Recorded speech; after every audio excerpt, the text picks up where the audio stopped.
တို့ရင်သွေးလေးရေဒီတစ်ခါပြောပြမယ်ပုံမီလေးရဲ့နာမည်ကတော့လောဘကြီးသောကြွက်ကလေးပဲဖြစ်ပါတယ်နော်။ဒီနေ့မှာတော့ကြွက်ကလေးဟာအလွန်ကြီးမရဲ့ပေါင်မုံလုံးတစ်လုံးကိုတွေ့လိုက်တယ်။ဒီပေါင်မုံလုံးကိုငါ့အိမ်ထဲကိုယူသွားမယ်လို့သူကပြောတယ်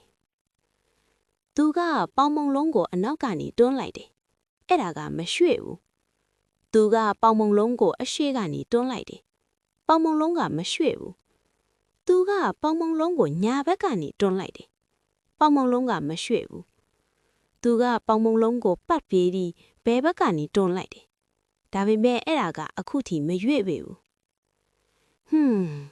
။ငါဒီပေါင်မုံလုံးကိုကျိုးနဲ့ချီပြီးငါအိမ်ထဲကိုဆွဲသွင်းမယ်လို့သူကပြောတယ်။ကြွက်ကလေးကအိမ်ကိုပြေးသွားပြီးကျိုးတစ်ပင်ယူလာခဲ့တယ်။ဒါပေမဲ့အဲ့ဒီကျိုးကအရန်တိုးနေတယ်။သူကပြန်သွားပြီးပိုရှိတဲ့ကျိုးတစ်ပင်ကိုယူလာခဲ့တယ်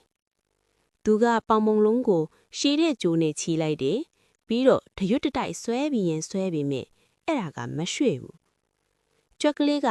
ထိုင်ပြီးပေါင်မုံလုံးကိုနည်းနည်းစားလိုက်တယ်။အဲ့ဒါကအရန်အရသာရှိတာပဲ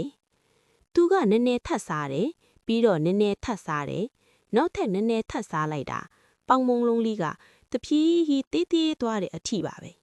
။သူကပေါင်မုံလုံးကိုတွန်းလိုက်တဲ့အခါသူ့အိမ်ထဲကိုလိမ်ဝင်သွားပါလိတော့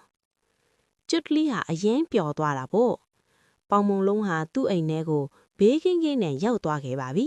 ။ဒါပေမဲ့သူကပေါင်မုံတွေအများကြီးစားလိုက်မိလို့သူ့ရဲ့ဗိုက်ကြီးကတော့အရန်ကိုကြီးသွားခဲ့ပါပြီ။ကျွတ်ကလေးကသူ့ကိုယ်သူအတင်းသုံးပြီးဝင်းမိမဲ့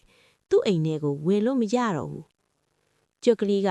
သူ့ဗိုက်ကိုကိုက်ပြီးအိမ်တကားအပြင်ဘက်မှာထိုင်ရင်ညီးတွားလိုက်တယ်။ငါဒီလောက်အများကြီးစားခဲ့တဲ့နာတယောက်နဲ့မျှဝေစားခဲ့တဲ့နာပုံမြင်လေးကတော့ဒါပါတဲ့ကွယ်ပုံမြင်လေးကိုအဆုံးထိကြည့်ရှုပေးခဲ့ကြလို့ကျေးဇူးတင်ပါတယ်နော်တို့ရင်သွေး channel လေးကို like and subscribe လုပ်ခဲ့ကြဖို့လေမမေ့ပါနဲ့နော်